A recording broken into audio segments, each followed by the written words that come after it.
madaxweynaha jamhuuriyadda Soomaaliland mudane Muuse Biixi Cabdi iyo wafdi ballaaran oo hogaaminaya ayaa safar ugu baxay dalka inuu jaarkan ee Djibouti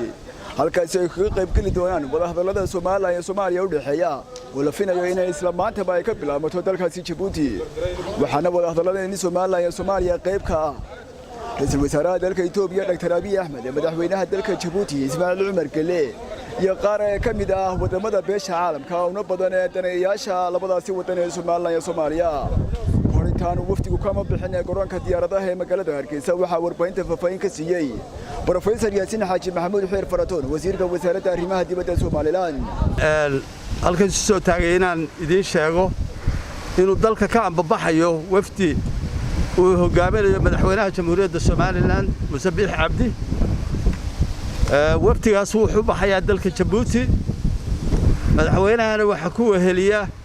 gudoomiyaha golaha guurtida ama golaha baarlamaanka guud ahaan afar wasiir iyo adna aadan Ismaaciil oo ah la taliye xagga aqoonsaraadka jamhuuriyadda Soomaaliland wafdigaas wuxuu baxayaa shir inuu ka qayb galo shir lagu casumay oo ay soo qaban qaabiyeen dawladda Djibouti iyo dawladda Mareykanka shirkaas oo isla mar ahaanta ay ka soo qayb galayaan madax kale oo badan oo ka mid yahay ra'iisul wasaaraha dawladda ama dalka Itoobiya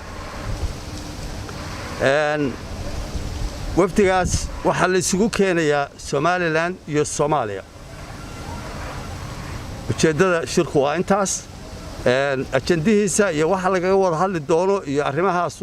de marka la isu tago baa laga wada hadli doonaa waxaan halka kan hadda ka sheegno oo aanu ma jiro insha Allahna waxaanu rajaynaynaa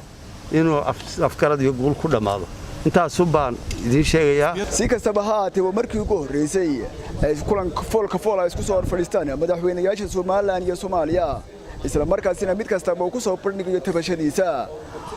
goobjoogna ay ka yihiin daneeyaasha labadaasi wadan